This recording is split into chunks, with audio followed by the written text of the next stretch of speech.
নমস্কাৰ আপোনালোক সকলোকে পুনৰবাৰ টিকে মাইণ্ডৰ অন্য এটা ৰাতিপুৱাৰ ধামাকাদাৰ খবৰলৈ স্বাগতম জনাইছো। অন্য দিনৰ দৰে আজিও আপোনালোকৰ বাবে দিনটোৰ কেইবাটাও গুৰুত্বপূৰ্ণ খবৰ লৈ আহিছো। ভিডিঅ'টো প্ৰথমৰ পৰা শেষলৈকে চাই থাকিব।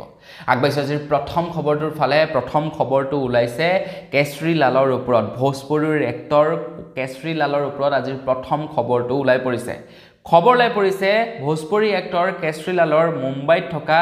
বাসগৃহ ভাঙিবৰ কাৰণে এতিয়া পৌৰ নিগমৰ তৰফৰ পৰা তেখেতলৈ নোটিছ জাৰি কৰা হৈছে। খবৰ লোৱা অনুসৰি তেখেতৰ ঘৰটিৰ মূল্য প্ৰায় 45 কোটি নে কিমান টকা। তেখেতৰ ঘৰটি ভাঙিবৰ কাৰণে যে নোটিছ আহিছে, কেইটামান সৰু ৰুল ৰেগুলেশ্যন তেখেতে ফলো নকৰাৰ কাৰণে তেখেতৰ ঘৰটি ভাঙিবৰ কাৰণে নিৰ্দেশনা আহিছে। যেনে প্ৰথমটো হৈ গ'ল তেখেতৰ সেই ঘৰটো বিল্ডিং আছিলে, কিন্তু তেখেতে বিল্ডিঙৰ ওপৰত টিঙৰ ঘৰ বনাবৰ কাৰণে অৰ্ডাৰ লোৱা নাছিলে। তাৰ লগতে তেখেতে গ্লাছত বাহিৰৰ ফালৰ পৰা গ্ৰিল লগাবৰ কাৰণে অনুমতি লোৱা নাছিলে। এনেকুৱা ধৰণৰ কিছুমান সৰু সৰু কাৰণত তেখেতৰ ঘৰটি ভাঙিবৰ কাৰণে এতিয়া তেখেতলৈ নিৰ্দেশনা বা নোটিছ আহিছে বুলি খবৰ ওলাই পৰিছে। এতিয়া একাংশ লোকে কৈছে যে তেখেতে এইবাৰ বিজেপি বিৰোধিতা কৰি প্ৰাৰ্থিত্ব প্ৰদান কৰিছে বিহাৰত। বিজেপিৰ তেখেতে বিৰোধিতা কৰিছে, যাৰ কাৰণে নেকি তেখেতৰ মুম্বাইত থকা ঘৰটি ভাঙিবৰ কাৰণে নিৰ্দেশনা আহিছে বুলি একাংশ লোকে উল্লেখ কৰিছে। এটা নাজানো কিমান দূৰ সত্য কিমান দূৰ অসত্য, কিন্তু সঁচাকৈ যদি বিজেপিৰ বিৰোধিতা কৰাৰ কাৰণে তেখেতৰ ঘৰটি ভাঙিবৰ কাৰণে নিৰ্দেশনা প্ৰদান কৰা হৈছে, তেন্তে এইটো এটা কিন্তু বেয়া হৈছে। আগবাইছো ইয়াৰ পাছৰ খবৰটোৰ ফালে। খবৰ ওলাই পৰিছে ভোট চুৰিৰ ওপৰত। কংগ্ৰেছে কৈছে যে বিজেপি পাৰ্টীয়ে ভোট চুৰি কৰি জিকিছে। এই সম্পৰ্কত যেতিয়াই নেকি দিল্লীৰ মুখ্যমন্ত্ৰী ৰেখা গুপ্তাক সোধা গ'ল, ৰেখা গুপ্তাই কৈছে যে 70 বছৰৰ পৰা কংগ্ৰেছে ভোট চুৰি কৰি আহিছে, এইবাৰ আমি যেনিবা কৰি দিলোঁ, তাতে তেওঁলোকৰ ক'ব লগা কি, তেওঁলোকৰ আপত্তি ক'ত? মানে ৰেখা গুপ্তায়ো ইনডাইৰেক্টলি সেইটোক একচেপ্ট কৰিছে যে তেওঁলোকে ভোট চুৰি কৰিছে। এতিয়া কংগ্ৰেছে যোৱাকালি এজন ব্যক্তিৰ তথ্য উল্লেখ কৰিছে, যিজন ব্যক্তিয়ে 3খন ষ্টেটত ভোট প্ৰদান কৰে। 3খন ষ্টেটত ভোট প্ৰদান কৰে। তেখেতে হাৰিয়ানা, দিল্লী আৰু বিহাৰত ভোট প্ৰদান কৰে। সেই ব্যক্তিজনৰ 3টা স্থানত তেখেতৰ নাম আছে। ব্যক্তিজনৰ নাম হৈছে অজিত শাহ। তেখেতে 3খন ষ্টেটত ভোট প্ৰদান কৰে। এয়া কেনেকৈ সম্ভৱ? এয়া ইলেকশ্যন কমিশ্যন ডিপাৰ্টমেণ্টৰ সম্পূৰ্ণ বিফলতা বুলি ক'ব পাৰি। তেওঁলোকৰ বিফলতাৰ কাৰণে এজন ব্যক্তিয়ে 3খন ৰাজ্যত ভোট দিব পাৰে। আগবাইছো ইয়াৰ পাছৰটো খবৰৰ ফালে। আকৌ এজন অসমীয়া যুৱকৰ মৃত্যু হয় বহিৰাজ্যত। খবৰ ওলাই পৰিছে চিলাপথাৰৰ এজন 32 বছৰীয়া যুৱকে কৰ্মসন্ধানত গৈছিলে কেৰেলালৈ বুলি। কেৰেলাত সেই যুৱকজনৰ এতিয়া মৃতদেহ উদ্ধাৰ হয়। খবৰ লোৱা অনুসৰি যুৱকজনে বন্ধুৰ সৈতে কেৰেলালৈ বুলি গৈছিলে কৰ্মসন্ধানত। তেখেতে কেৰেলালৈ গৈ থাকোঁতেই মাজ ৰাস্তাত ৰেলত যোৱা যাত্ৰী এজনৰ সৈতে তৰ্কাতৰ্কি হয়। তেখেতে তামিলনাডুত নামি দিয়ে ৰেলৰ পৰা নমাৰ পাছতেই তেখেতে ঘৰৰ সৈতে ফোন কৰি কথা পাতে, আৰু কথা পতাৰ কিছু সময়ৰ পাছত ল'ৰাজনৰ মোবাইলটো ছুইচ অফ, আৰু এতিয়া তেখেতৰ মৃতদেহ ৰেল আলিৰ কিনাৰত উদ্ধাৰ হৈছে বুলি খবৰ ওলাই পৰিছে। আৰু লগত যিজন বন্ধু গৈছিলে সেই বন্ধুজনৰ এতিয়ালৈকে সন্ধান হেনো পোৱা নাই।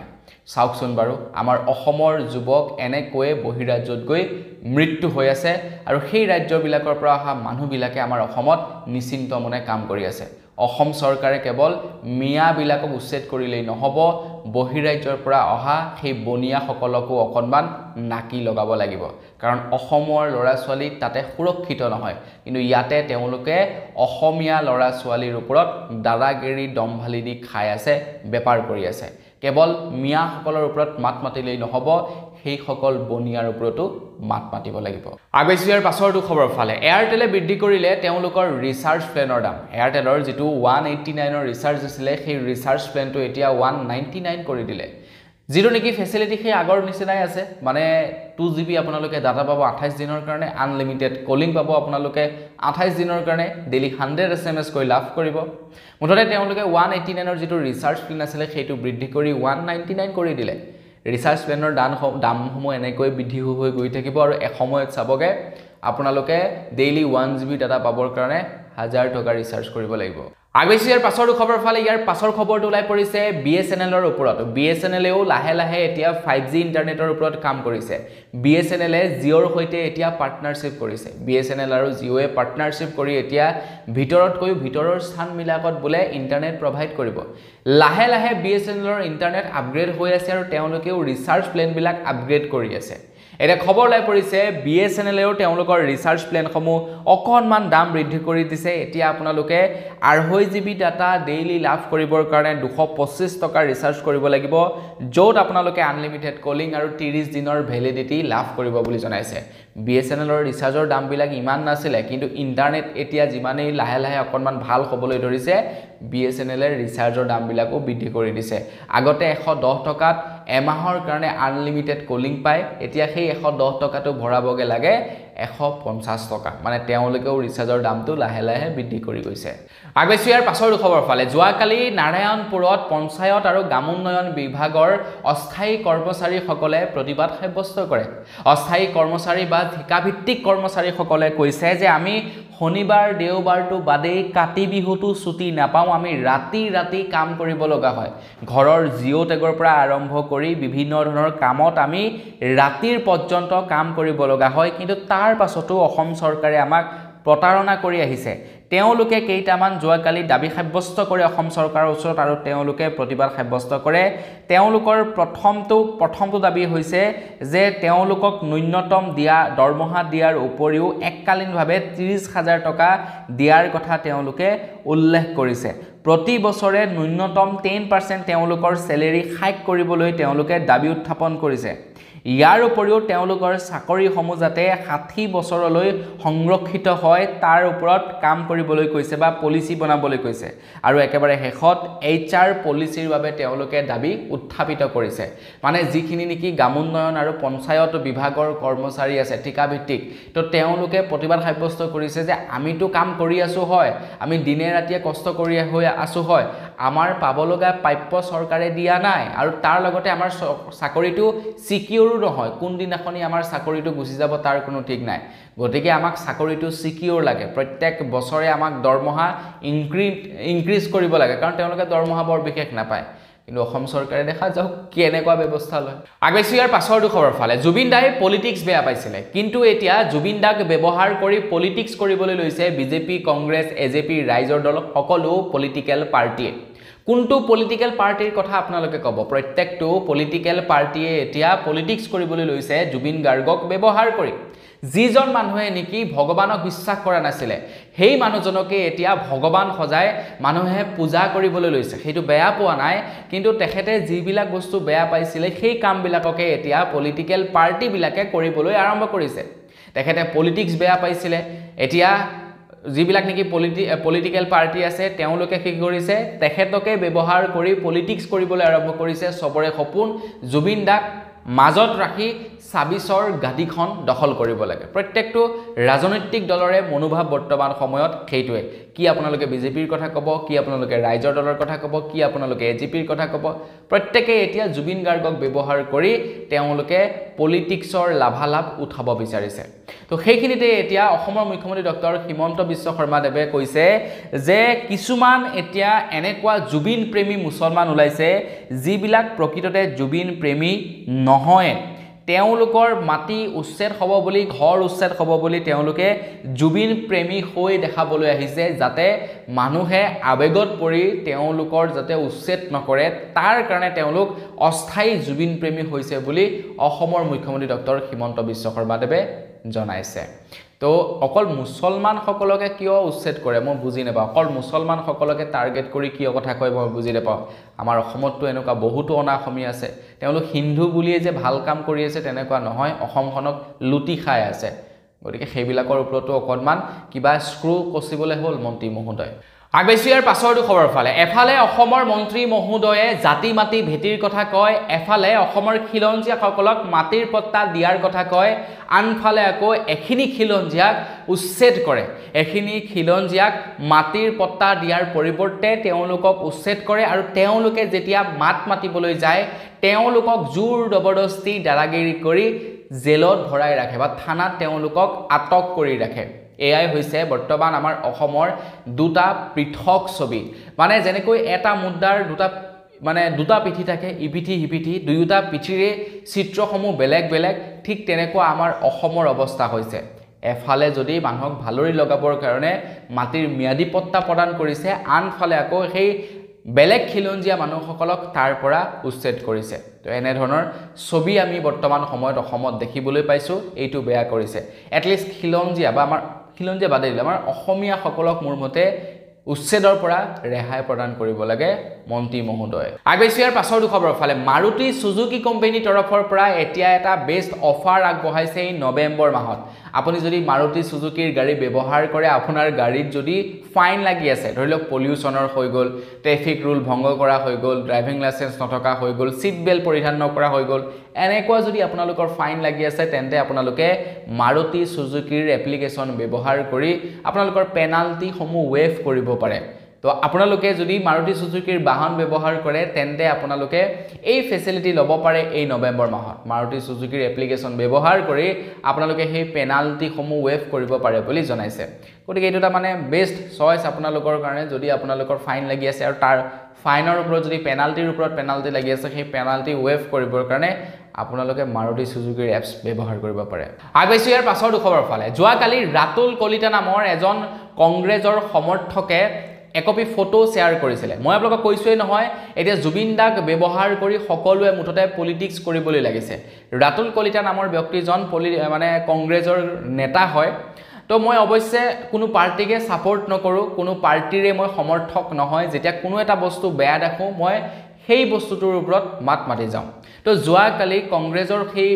মানে নেতাজনে একপি ফটো শেয়াৰ কৰিছে যি কপি ফটোত দেখা পাইছো যে এজন খেতিয়কৰ গছ কাটি তহিলং কৰি দিছে তেখেতে মাথাত হাত ধৰি বহি আছে আৰু সেই নেতাজনে কৈছে যে এই কামটো আমাৰ অসমত হৈছে তো তেখেতে সেই কামটোৰ হৈতে জুবিন গাৰ্গক সন্নিবিষ্ট কৰি কৈছে যে গছবোৰৰ কি দুখ আছিল গছে কষ্ট পালে জুবিন দাই কষ্ট পায় জুবিন দাই কষ্ট পালে অসমে কষ্ট পায় কিন্তু আপোনালোকে যদি সোশ্যাল মিডিয়াত বা আপোনালোকে যদি গুগলৰ সেই ফটোকপি ৰিচেক কৰে তেন্তে গম পাব যে সেই ফটোকপি অৰিজিনালি আমাৰ অসমৰ নহয় সেই ফটোকপি হৈছে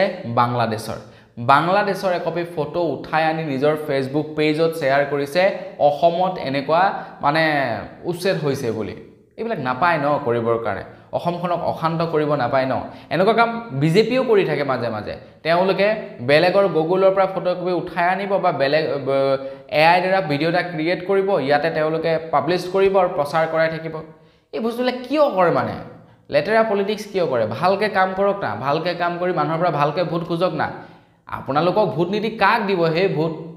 জাস্ট আপোনালোকে ভালকে কাম কৰি যাওক আগেছিয়াৰ পাছৰ খবৰ ফালে গুৱাহাটী মহানগৰীৰ নেহেৰু ষ্টেডিয়ামত এতিয়া ওয়াৰ্ল্ড কাপ খেলিব পৰাকৈ প্ৰায় 765 কোটি টকা ব্যয় সাপেক্ষে উন্নতিকৰণ কৰিব বুলি জনাইছে জানুৱাৰী মাহত আহি আছে খেল হ'ব জানুৱাৰী মাহত খেল হ'ব বুলি শুনা পাইছো যাৰ কাৰণে নেকি 765 কোটি টকা ব্যয় সাপেক্ষে নেহেৰু ষ্টেডিয়াম এতিয়া উন্নত কৰা হ'ব আগবাইছো ইয়াৰ পাছৰ খবৰ ফালে ইয়াৰ পাছৰ খবৰটো ওলাইছে জুবিনদাৰ ৰৈ ৰৈ বিনালেৰ ওপৰত প্ৰথমবাৰৰ বাবে আমাৰ অসমীয়া ফিল্ম ইন্টাৰনেশনাল ৰিলিজ কৰিবলৈ গৈ আছে ৰৈ ৰৈ বিনালে ফিল্মখন এতিয়া আমাৰ ভাৰতবৰ্ষৰ বাহিৰা দেশত মুক্তি লাভ কৰিব প্ৰায় 11টাকৈ সিনেমা হলত যেনে হৈ গল আপোনাৰ কানাডা অষ্ট্ৰেলিয়া ইউএছএ এনেকুৱা মানে আপোনাৰ কেবাটাও সিনেমা হলত প্ৰায় 11টাকৈ সিনেমা হলত ৰৈ ৰৈ বিনালে মুকলি কৰা হ'ব কাৰণ সেই স্থানসমূহত অসম এছ'চিয়েশ্যন আছে বা তাতে অসমীয়া মানুহ আছে তেওঁলোকেও যাতে চাব পাৰে তাৰ কাৰণে জুবিনদাৰ ফিল্মখন ৰিলিজ কৰা হ'ব এইখন এখন প্ৰথম ফিল্ম যিখন ফিল্ম নেকি বিদেশত ৰিলিজ কৰা হৈছে আগেছিয়াৰ পাছৰ খবৰ ফালে 2026 চনৰ অসম চৰকাৰৰ বন্ধ আগতীয়াকৈ এইবাৰ ঘোষণা কৰিছে অসমৰ মুখ্যমন্ত্ৰী ডক্টৰ হিমন্ত বিশ্ব শৰ্মা দেৱে যোৱাকালি ঘোষণা কৰি দিছে আমাৰ অসমৰ চৰকাৰী চাকৰিয়ালসকলৰ পিতৃ-মাতৃ বন্দনাৰ ছুটিৰ দিন মুখ্যমন্ত্ৰী ডাঙৰীয়া দেৱে জনাইছে জুলাই মাহৰ 9, 10, 11, 12 আৰু 23, 24, 25 আৰু 26ত লাভ কৰিব ছুটি মাতৃ-পিতৃ বন্দনাৰ কাৰণে মাতৃ-পিতৃ বন্দনাৰ ছুটি শিক্ষকসকলে গৰমৰ বন্ধৰ পিছত লাভ কৰিব বুলি জনাইছে মানে অসম চৰকাৰে আজিকালি মানে এটা নতুনকৈ নিয়ম বনাই দিছে যে চাকৰিয়ালবিলাকে মাক দেউতাকৰ লগত থাকিবৰ কাৰণে ছুটি দিয়ে আৰু সেই ছুটি আগতীয়াকৈ এইবাৰ ঘোষণা কৰিছে জুলাই মাহত সেই বন্ধ হ'ব আগবাইছোঁ ইয়াৰ পাছৰ দুখবৰ ফালে অশোক সিংঘালৰ মাটি জুবিন ক্ষেত্ৰৰ নিচেই কাষতে আছে এতিয়া মন্ত্ৰী হিমন্ত বিশ্ব শৰ্মাদেৱে অশোক সিংঘালক প্ৰটেক্ট কৰি কৈছে যে আপোনালোকে অশোক সিংঘালক ধৰিব লগা আছে অশোক সিংঘালক ডাইৰেক্ট ধৰক জুবিন দাক মাজত আনি অশোক সিংঘালক কিয় ধৰিবলৈ গৈছে অশোক সিংঘালক যদি মাৰিবলৈ মন আছে ডাইৰেক্ট মাৰক না জুবিনদাৰ নামটো কিয় সাঙুৰ খুৱাইছে কথাটো হৈ গ'ল এনেকুৱা ধৰণৰ জুবিনদাৰ যিডোখৰত সমাধি ক্ষেত্ৰ আছে সেই মাটিখিনি হৈছে ট্ৰাইবেল বেল্ট এণ্ড ব্লকৰ মাটি তাৰ লগতে সোণাপুৰৰ যিখিনি মাটি সেইখিনি আৰু তাৰ লগতে তেখেতৰ মানে সমাধি ক্ষেত্ৰৰ নিচেই কাষতে যিখিনি মাটি আছে গোটেই মাটিখিনি ট্ৰাইবেল বেল্টৰ মাটি এটা ট্ৰাইবেল বেল্টৰ মাটি কেৱল ট্ৰাইবেল মানুহৰ কাৰণে বেলেগৰ কাৰণেতো নহয় কিন্তু অশোক সিংঘাল কেনেকৈ ট্ৰাইবেল মানুহ হ'ল অশোক সিংঘাল ডাঙৰীয়া কেনেকৈ ট্ৰাইবেল হ'ল সেইটো নাজানো কিন্তু খবৰ লোৱা অনুসৰি জুবিনদাৰ সমাধি ক্ষেত্ৰৰ নিচেই কাষতে অশোক সিংঘাল ডাঙৰীয়া দেৱৰ ট্ৰাইবেল বেল্ট এণ্ড ব্লকৰ মাটি তেখেতে আবদ্ধ কৰি ৰাখিছে আৰু মন্ত্ৰী মহোদয়ে তেখেতক মানে প্ৰটেক্ট কৰিছে এয়াই হৈ গ'ল ৰাজনীতি আগবাইছোঁ ইয়াৰ পাছৰ খবৰ ফালে খবৰলৈ পৰিছে আমাৰ অসমৰ এতিয়া নিবনুৱাসকলক অসম চৰকাৰৰ ফালৰ পৰা একোখনকৈ স্কুটি প্ৰদান কৰা হ'ব যাতে অসমৰ নিবনুৱাসকলে উপাৰ্জনৰ পথ বিচাৰি উলিয়াব পাৰে তো তাৰ কাৰণে একোখনকৈ ই ৰিক্সা প্ৰদান কৰিব বুলি জনাইছে আমাৰ ইয়াতে ই ৰিক্সা বুলি কওঁ আপোনালোকৰ তাত কি বুলি কয় নাজানো 1 ডিচেম্বৰৰ পৰা অনলাইন পৰ্টেল মুকলি কৰা হ'ব আৰু 30 ডিচেম্বৰলৈকে আপোনালোকে আবেদন কৰিব পাৰিব যিসকলৰ ঘৰত কোনো চাকৰি বাকৰি নাই যিসকল আৰ্থিকভাৱে দুৰ্বল যিসকল নিবনুৱা যিসকলৰ চাকৰি বাকৰি নাই কোনো বিজনেছ পাতি নাই তেওঁলোকক এই ই ৰিক্সা প্ৰদান কৰিব বুলি জনাইছে 1 ডিচেম্বৰৰ পৰা পৰ্টেল মুকলি কৰা হ'ব 30 তাৰিখলৈকে আবেদন কৰিব পাৰিব আগবাইছোঁ ইয়াৰ পাছৰ খবৰ ফালে খুব সোনকালে হয়তো ধুবুৰী মানকাছাৰ আৰু বৰপেটা এই কেইখন স্থানত হয়তো উচ্ছেদ অভিযান চলিব পাৰে অসমৰ মুখ্যমন্ত্ৰী ডক্টৰ হিমন্ত বিশ্ব শৰ্মাদেৱে জনাইছে ধুবুৰী মানকাছাৰ আৰু বৰপেটা আদিকে ধৰি আমাৰ অসমৰ প্ৰায় 12-13খন জিলাত অসমীয়া হিন্দু মানুহে আশ্ৰয় ল'ব লগা হৈছে সংখ্যালঘুৰ ওচৰত এই জিলাসমূহত তেওঁলোক মালিক অবৈধ বাংলাদেশীৰ প্ৰসংগত মুখ্যমন্ত্ৰী হিমন্ত বিশ্ব শৰ্মাদেৱে জনাইছে যে আগন্তুক 10 বছৰত অসমে ভয়াবহ প্ৰত্যাহ্বানমূলক সময়ৰ সৈতে মোকাবিলা কৰিব লাগিব মুখ্যমন্ত্ৰী মহোদয়ে কৈছে যে আমাৰ অসমৰ প্ৰায় 12-13খন ডিষ্ট্ৰিক্টত মুছলমান মানে বৰ্তমান সময়ত তেওঁলোকৰ সংখ্যা বাঢ়িছে আমাৰ অসমীয়া মানুহখিনিৰ মাইনৰিটি হৈছে অসমীয়া মানুহখিনি মাইনৰিটি হৈছে সেইটো বাৰু বেয়া লাগিছে তো ইয়াৰ ওপৰত অসম চৰকাৰে কিবা ব্যৱস্থা কৰিব লাগে যাতে ল এণ্ড অৰ্ডাৰ উলিয়াব লাগে সব জায়গাত যাতে অসমীয়াবিলাকৰ পাৱাৰ থাকে না সেইটোৱে মেইন কথা মুঠতে মুছলিমেই হৈ গ'ল বা অনাঅসমীয়াই হৈ গ'ল তেওঁলোকৰ যাতে পাৱাৰটো কম থাকে সব জায়গাত যাতে কেৱল অসমীয়া মানুহৰ পাৱাৰ থাকে তেনেকুৱা ধৰণৰ ল এণ্ড অৰ্ডাৰ মোৰ মতে পাছ কৰিব লাগে আপোনালোকে কি কয় কমেণ্ট ছেকশ্যনত জনাব মোৰ মতে সেইটো কথা মই হিন্দু সেইবিলাক বাদ দিওঁ মুঠতে মোৰ কাৰণে অসমীয়া প্ৰথম অসমীয়া তাৰ পাছত মই এজন হিন্দু এইটো পাছত আহিব গতিকে অসমীয়া মানুহ মোৰ মতে সুৰক্ষিত হ'ব লাগে অসমীয়া ভাষা সুৰক্ষিত হ'ব লাগে আগবাইছোঁ ইয়াৰ পাছৰ খবৰ ফালে ইয়াৰ পাছৰ খবৰটো ওলাই পৰিছে গহপুৰৰ পৰা গহপুৰত যোৱাকালি লাখপতি বাইদেউৰ 10,000 টকাৰ চেক বিতৰণ কৰে আপুনি বাৰু এই ভিডিঅ'টো গহপুৰৰ পৰা চাইছে নেকি আৰু যদি চাই আছে তেন্তে আপোনালোকে সেই 10,000 টকাৰ চেকখন লাভ কৰিলে নে নাই কৰা কমেণ্ট ছেকশ্যনত জনাব যোৱাকালি প্ৰায় 36,000 মহিলাক 10,000 টকাৰ চেকখন গহপুৰত বিতৰণ কৰে বুলি খবৰ ওলাই পৰিছে আপোনালোকে পাইছে নে নাই পোৱা সেইটো জনাবলৈ কিন্তু নাপাহৰিব আগবাইছোঁ ইয়াৰ পাছৰ খবৰ ফালে আমাৰ অসমৰ যিসকল নেকি টিউটৰ আছে তেওঁলোকৰ কাৰণে এটা বিৰাটেই ভাল খবৰ ওলাইছে আমাৰ অসমৰ টিউটৰসকলে বহু দিনৰে পৰা প্ৰতিবাদ সাব্যস্ত কৰি আহিছে অসম চৰকাৰৰ ওপৰত কেইদিনমান আগততো যন্ত্ৰ দিছপুৰত বহুদিন ধৰি প্ৰতিবাদ সাব্যস্ত কৰিছিলে কিন্তু মন্ত্ৰী মহোদয়ে একোৱেই মানে তাৰ ওপৰত মানে ৰিয়েক্ট নকৰিলে কতো এটা ৱৰ্ডো তেখেতৰ মুখেৰে শুনা নাপালোঁ ইনফেক্ট যিবিলাক নেকি আপোনাৰ সাংবাদিক আছে তেওঁলোকে সেই সম্পৰ্কত এটা প্ৰশ্নও নুসুধিলে তো মন্ত্ৰী মহোদয়ে এতিয়া কৈছে মানে সাংবাদিকে প্ৰশ্ন সুধিছিলে টিউটৰসকলৰ ওপৰত কি কৰিব তো মন্ত্ৰী মহোদয়ে কৈছে যে তেওঁলোকৰ দৰমহা অবিয়াছলি বৃদ্ধি কৰা হ'ব কিন্তু কিমান বৃদ্ধি কৰা হ'ব সেই সম্পৰ্কে এতিয়া ক'ব পৰা নাযাব আগবাইছোঁ একেবাৰে শেষৰটো খবৰ ফালে একেবাৰে শেষৰ খবৰটো ওলাইছে পঞ্চায়ত আৰু গ্ৰাম উন্নয়ন বিভাগৰ তৰফৰ পৰা ৰঞ্জিত কুমাৰ দাসে কৈছে যে এতিয়া পঞ্চায়ত আৰু গ্ৰাম উন্নয়ন বিভাগত 1 টকাৰো ইফাল সিফাল কৰিব নোৱাৰিব যদি 1 টকাৰো ইফাল সিফাল কৰে ডাইৰেক্টলি জেল এতিয়ালৈকে প্ৰায় 75 জন লোকক এৰেষ্ট কৰিছে বুলি জনাইছে মানে 75 জন লোকৰ বিৰুদ্ধে গোচৰ ৰুজু হৈছে যিকেইজন নেকি কৰ্মচাৰী হয় পঞ্চায়ত আৰু গ্ৰাম উন্নয়ন বিভাগৰ তো যিয়ে নেকি খেলিমেলি কৰিব সিয়ে ডাইৰেক্ট জেলত সোমাব লাগিব তো বৰ্তমান নিপেকল বছ আজিৰ ভিডিঅ' জনাবলগীয়া খবৰ ইমানকেইটাই আছিলে খবৰকেইটা জানি কেনে পালে কমেণ্ট ছেকশ্যনত জনাব যদি ভাল লাগিলে লাইক এটা কৰি দিব চেনেলটো ছাবস্ক্ৰাইব কৰা ছাবস্ক্ৰাইবটো কৰি ল'ব পুনৰ এটা লগ পোৱাৰ খালি বিয়া মাগিছোঁ ধন্যবাদ জয় অসম